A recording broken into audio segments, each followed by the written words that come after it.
darkest chapter of the Second World War, when cruelty became policy and death became routine, there were names that survivors would never forget. Some were men, but a few were women, and among them, one stood out. Young, charismatic, and terrifying. Her name was Irma Grese. She was born into a struggling Germany, shaped by the collapse of the Weimar Republic, a time of poverty, instability, humiliation, and like many young people of her generation, she searched for something more, something to believe in. That belief came in the form of a rising voice. Adolf Hitler. His speeches promised strength, unity, purpose, and to a young girl, it was intoxicating. Irma joined Nazi youth organizations willingly, not forced, not pressured. She chose it. At just 19 years old, she entered a world few ever left. Ravensbrück concentration camp, a training ground, not just for guards, but for obedience without question. Here, ideology became action, compassion became weakness. Within months, she was transferred to something far worse. Auschwitz-Birkenau. Auschwitz was not just a camp.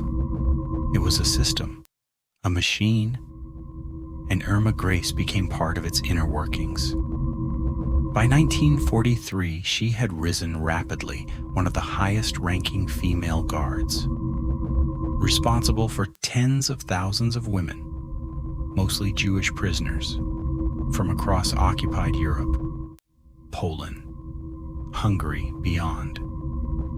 But it was not her rank that made her infamous. It was her behavior. Survivors would later describe her as unpredictable. She carried a pistol and a whip and walked through the camp with absolute authority. Punishments were swift, sometimes arbitrary. A glance, a hesitation, a moment of weakness could be enough. She conducted selections, deciding who would live and who would be sent to the gas chambers. Others remembered the dogs, trained to attack, used against prisoners who could not keep up or who simply fell behind. One survivor described a work detail, struggling under impossible weight. When they faltered, the punishment came. Dogs were released, guards followed, and no one dared intervene.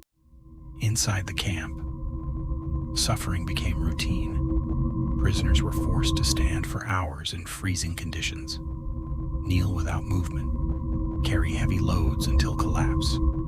Hunger was constant. Even scraps of food became dangerous to seek, and those caught were punished. Not always in private, but often in full view of others. As a warning, by 1945, the Third Reich was collapsing, the front lines were closing in, and the camps began to fall. Irma Grese was transferred once more to Bergen-Belsen concentration camp. But by then, the system itself was breaking. Disease spread unchecked. Food ran out. Thousands died, not by execution, but by neglect. In April 1945, British forces arrived. What they found shocked the world. Grese was among those arrested. She was only 22 years old. She stood trial in what became known as the Belsen trial. Survivors testified, witnesses spoke. The reality of the camps was laid bare. She was found guilty. The sentence was death. On December 13th, 1945, she walked into the execution chamber, calm, silent, composed. Moments later, the sentence was carried out. She became one of the youngest women executed under British law in the 20th century.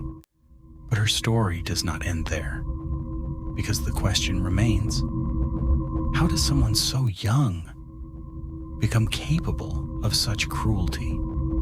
Was it ideology, power, environment, or something deeper? within human nature itself? History does not forget, because it cannot afford to.